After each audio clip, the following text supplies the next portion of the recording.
sejam todos bem-vindos.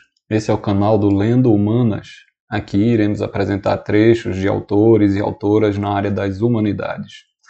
Vamos iniciar nosso episódio com um trecho da obra Cultura, um conceito antropológico, do antropólogo e professor Roques de Barros Laraia, intitulado Antecedentes Históricos do Conceito de Cultura.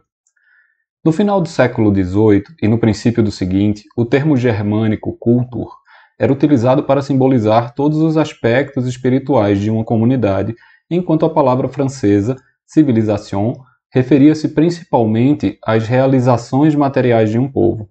Ambos os termos foram sintetizados por Edward Taylor no vocábulo inglês culture, que, tomado em seu amplo sentido etnográfico, é este todo complexo que inclui conhecimentos, crenças, arte, moral, leis, costumes ou qualquer outra capacidade ou hábitos adquiridos pelo homem como membro de uma sociedade.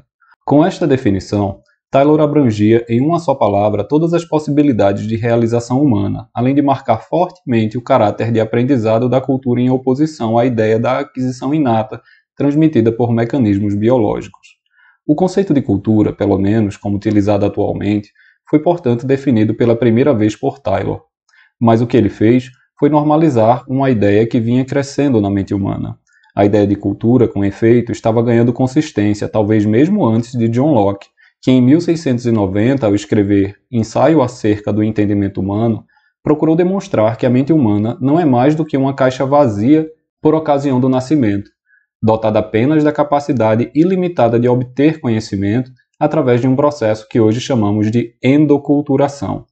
Locke refutou fortemente as ideias das correntes da época, e que ainda se manifestam até hoje, de princípios ou verdades inatas impressos hereditariamente na mente humana, ao mesmo tempo em que ensaiou os primeiros passos do relativismo cultural, ao afirmar que os homens têm princípios práticos opostos.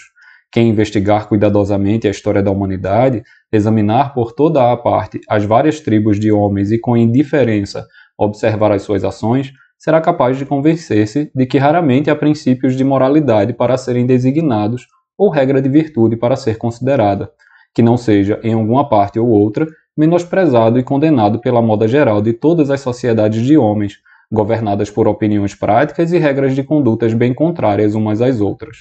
Finalmente, com referência a John Locke, gostaríamos de citar o antropólogo americano Marvin Harris, que expressa bem as implicações da obra de Locke para a época. Nenhuma ordem social é baseada em verdades inatas. Uma mudança no ambiente resulta numa mudança no comportamento. Meio século depois, Jacques Turgot, ao escrever o seu Plano para 2 discursos sobre história universal, afirmou: possuidor de um tesouro de signos que tem a faculdade de multiplicar infinitamente, o homem é capaz de assegurar a retenção de suas ideias eruditas, comunicá-las para outros homens e transmiti-las para os seus descendentes como uma herança sempre crescente. Basta apenas a retirada da palavra erudita para que esta afirmação de Turgot possa ser considerada uma definição aceitável do conceito de cultura, embora em nenhum momento faça menção a este vocábulo. Esta definição é equivalente às que foram formuladas mais de um século depois por Bronislaw Malinowski e Leslie White, como o leitor constatará no decorrer deste trabalho. Jean-Jacques Rousseau, em seu discurso sobre a origem e o estabelecimento da desigualdade entre os homens, em 1775, seguiu os passos de Locke e de Turgot ao atribuir um grande papel à educação, chegando mesmo ao exagero de acreditar que esse processo teria a possibilidade de completar a transição entre os grandes macacos, chimpanzé, gorila e orangotango, e os homens. Mais de um século transcorrido desde a definição de Taylor, era de se esperar que existisse hoje um razoável acordo entre os antropólogos a respeito do conceito. Tal expectativa seria coerente com o otimismo de Kroeber, que em 1950 escreveu que a maior realização da antropologia na primeira metade do século XX foi a aplicação e a clarificação do conceito de cultura. Mas, na verdade, as centenas de definições formuladas após Taylor serviram mais para estabelecer uma confusão do que ampliar os limites do conceito.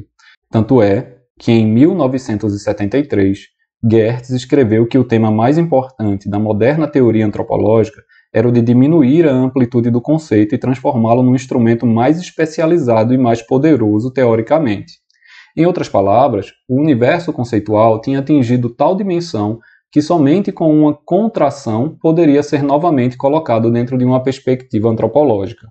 Em 1871, Taylor definiu cultura como sendo todo comportamento aprendido, tudo aquilo que, independente de uma transmissão genética, como diríamos hoje. Em 1917, Kroeber acabou de romper todos os laços entre o cultural e o biológico, postulando a supremacia do primeiro em detrimento do segundo em seu artigo hoje clássico, O Superorgânico. Completava-se, então, um processo iniciado por Linneu que consistiu inicialmente em derrubar o homem de seu pedestal sobrenatural e colocá-lo dentro da ordem da natureza. O segundo passo deste processo, iniciado por Taylor e completado por Kroeber, representou o afastamento crescente desses dois domínios, o cultural e o natural.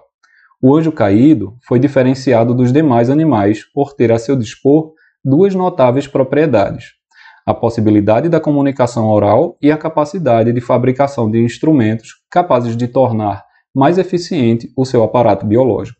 Mas estas duas propriedades permitem uma afirmação mais ampla. O homem é o único ser possuidor de cultura. Em suma, a nossa espécie teria conseguido, no decorrer de sua evolução, estabelecer uma distinção de gênero, e não apenas de grau em relação aos demais seres vivos. Os fundadores de nossa ciência, através dessa explicação, tinham repetido a temática quase universal dos mitos de origem, pois a maioria destes preocupa-se muito mais em explicar a separação da cultura da natureza do que com as especulações de ordem cosmogônica. No período que decorreu entre Taylor e a afirmação de Kroeber, em 1950, o monumento teórico que se destacava pela sua excessiva simplicidade, construído a partir de uma visão da natureza humana, elaborada no período iluminista, foi destruído pelas tentativas posteriores de clarificação do conceito. A reconstrução desse monumento conceitual, a partir de uma diversidade de fragmentos teóricos, é uma das tarefas primordiais da antropologia moderna.